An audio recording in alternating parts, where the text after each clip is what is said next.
حنین مکہ اور طائف کے درمیان ایک وادی کا نام ہے۔ تاریخ اسلام میں اس جنگ کا دوسرا نام غزوہ حوازن بھی ہے، اس لیے کہ اس لڑائی میں بنی حوازن سے مقابلہ تھا۔ مکہ اور طائف کے درمیان وادی میں بنو حوازن اور بنو ثقیف دو قبیلے آباد تھے۔ یہ بڑے بہادر، جنگجو اور فنون جنگ سے واقف سمجھے جاتے تھے۔ فتح مکہ کے بعد بھی انہوں نے اسلام قبول نہ کیا۔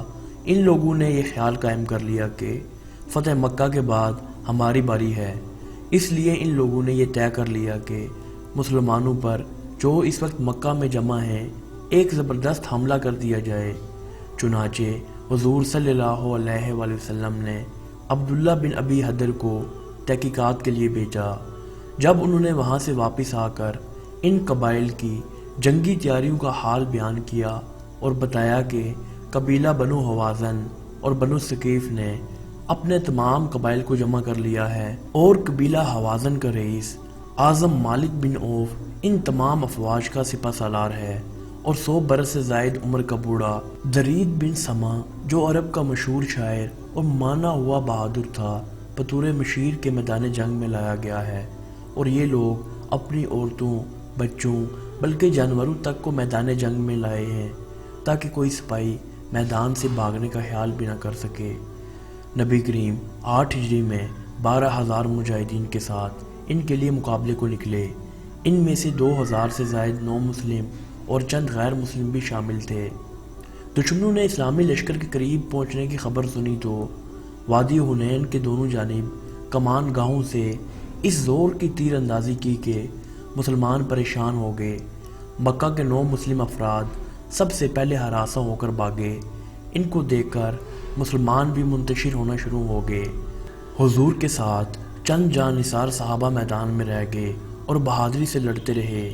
خود رسول اللہ صلی اللہ علیہ وآلہ وسلم تلوار ہاتھ میں لے کر رجز پڑھ رہے تھے، میں نبی ہوں، یہ جھوٹ نہیں ہے، میں عبد المطلب کا پوتا ہوں۔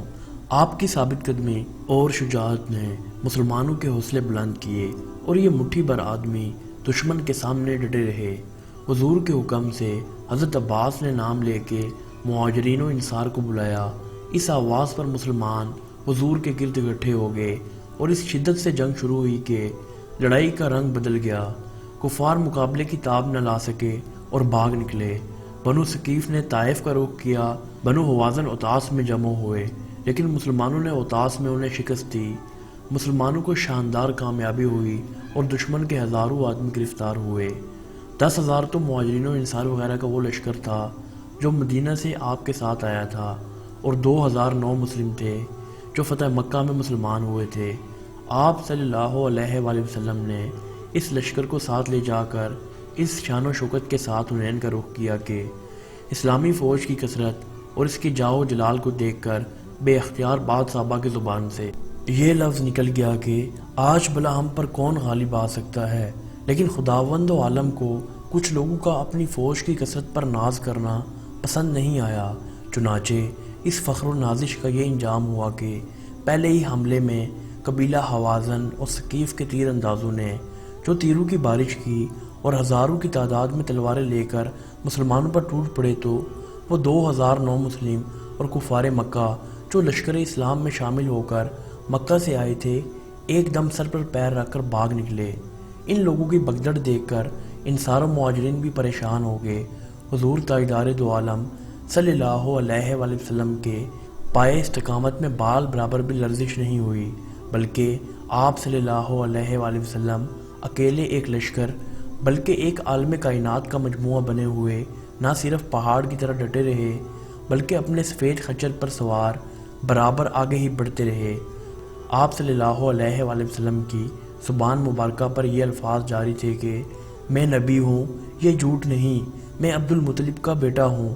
اسی حالت میں آپ صلی اللہ علیہ وآلہ وسلم نے دائنی طرف دیکھ کر بلند آواز سے پکارا کہ یا معاشر الانصار، فوراً آواز آئی کہ ہم حاضر ہیں یا رسول اللہ صلی اللہ علیہ وآلہ وسلم۔ پھر بائیں جانب رخ کر کے فرمایا کہ یا المہاجرین، فوراً آواز آئی کہ ہم حاضر ہیں یا رسول اللہ صلی اللہ علیہ وآلہ وسلم۔ عباس چونکہ بہت ہی بلند آواز تھے، آپ نے ان کو حکم دیا کہ انصار و مہاجرین کو پکارو۔ آپ نے انصار و مہاجرین کو پکارا تو ایک دم تمام فوجیں پلٹ پڑیں اور لوگ اس قدر تیزی کے ساتھ دوڑ پڑے کہ جن لوگوں کے گھوڑے ازدحام کی وجہ سے نہ مڑ سکے انہوں نے ہلکا ہونے کے لیے اپنی ذرائیں پھینک دیں اور گھوڑوں سے کود کود کر دوڑے اور کفار کے لشکر پر جھپٹ پڑے اور اس طرح جہاں بازی کے ساتھ لڑنے لگے کہ دم زدن میں جنگ کا پانسا پلٹ گیا۔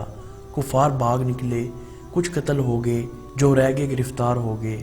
قبیلہ ثقیف کی فوجیں بڑی بہادری کے ساتھ جم کر مسلمانوں سے لڑتی رہیں، یہاں تک کہ ان کے 70 بہادر کٹ گئے۔ لیکن جب ان کا علم بردار عثمان بن عبداللہ قتل ہو گیا تو ان کے پاؤں بھی اکھڑ گئے اور فتح مبین نے حضور رحمت للعالمین صلی اللہ علیہ وآلہ وسلم کے قدموں کا بوسہ لیا اور کثیر تعداد و مقدار میں مال غنیمت ہاتھ آیا۔